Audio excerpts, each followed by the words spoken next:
BJP ने केजरीवाल के इस आरोप पर पलटवार किया और ये कहा कि दिल्ली सरकार राशन पर अलग से चार्ज लगाने की कोशिश कर रही है, जो कि नियमों के खिलाफ है।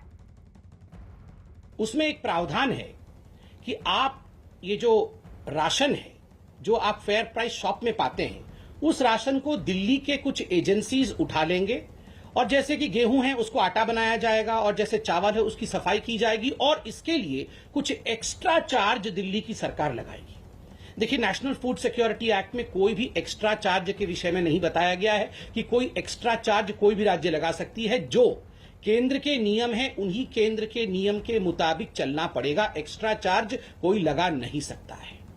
मगर मुझे दुख के साथ कहना पड़ रहा है कि अरविंद केजरीवाल जी ने इस महत्वपूर्ण विषय को कि गरीबों से वो कितना एक्स्ट्रा चार्ज लेना चाहते थे, इस विषय को अरविंद केजरीवाल जी बताते नहीं है। इस विषय को अरविंद केजरीवाल जी छुपा देते हैं और केंद्र सरकार ने स्पष्ट रूप से कहा है कि आप कोई भी केंद्र का जो कानून है, केंद्र का जो स्कीम है, उसमें एक्स्ट्रा चार्ज लगा करके उसे अलग तरीके से राज्य में रख नहीं सकते।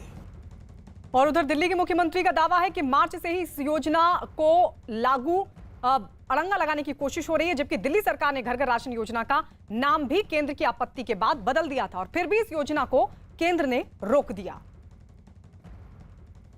कानूनन हमें दिल्ली में यह स्कीम लागू करने के लिए केंद्र सरकार की कोई अप्रूवल लेने की जरूरत नहीं है।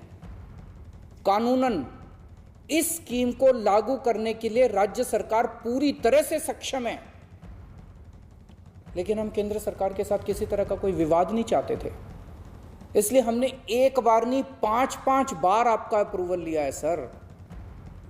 मार्च के महीने में हमारी योजना पे आपकी सरकार ने कुछ आपत्तियां लगाई, हमने आपके सारे ऑब्जेक्शन पूरे कर दिए। जैसे हमने इस योजना का नाम मुख्यमंत्री घर घर राशन योजना रखा था, आपने ऑब्जेक्शन लगाया कि हम इस योजना का नाम मुख्यमंत्री के नाम से नहीं रख सकते।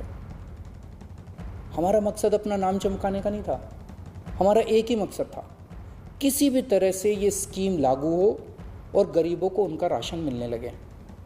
हमने आपकी बात मान ली, हमने स्कीम से नाम ही हटा दिया।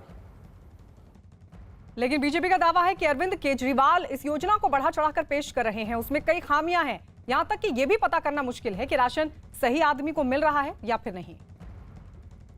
अरविंद केजरीवाल जी कह रहे हैं कि वो घर घर जाके राशन देंगे और डोर स्टेप डिलीवरी करेंगे। बंधुगण, ये डोर स्टेप डिलीवरी सही व्यक्ति को हो रहा है कि नहीं, गरीबों के पास ये राशन पहुंच रहा है कि नहीं, ये कैसे मालूम पड़ेगा? उनका कहना है कि हम बायोमेट्रिक सिस्टम के माध्यम से जान जाएंगे कि डोर टू डोर डिलीवरी हो रहा है कि नहीं। हम आपके अंगूठे ले लेंगे, हम आपका कोई ऐसा बायोमेट्रिक निशान लेंगे जिससे कि ये जो हिसाब है कि सही व्यक्तियों तक पहुंच रहा है कि नहीं, वो हिसाब हमारे पास आ जाएगा। मगर यहां केंद्र की सरकार ने अरविंद केजरीवाल जी को रिमाइंड भी किया है और मैं भी बताना चाहूंगा कि एक point of sale EPOS machine होती है। आपने देखा होगा, दुकान में आप जाते हैं तो कई बार उसमें कार्ड स्वाइप होता है, एक मशीन होती है जो इंटरनेट के माध्यम से कनेक्टेड होती है और उसमें जो भी डेटा जाता है वो डेटा सरकार के उच्च अधिकारियों तक, सरकार के कंट्रोल रूम तक पहुंच जाता है। 2018 के अप्रैल के महीने से अरविंद केजरीवाल जी ने दिल्ली के जो 2000 फेयर प्राइस शॉप है जहां ये राशन वितरित किए जाते हैं, उन्होंने ये जो POS मशीन है, EPOS मशीन है, जो इंटरनेट के माध्यम से काम करते हैं, उन्हें बंद करवा दिया था।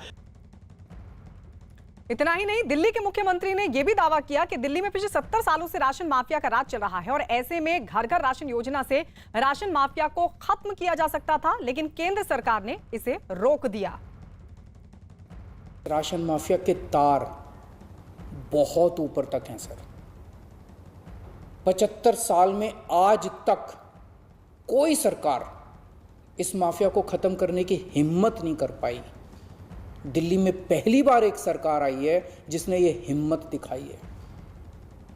अगर ये घर घर राशन व्यवस्था लागू हो जाती ना सर, ये राशन माफिया खत्म हो जाता।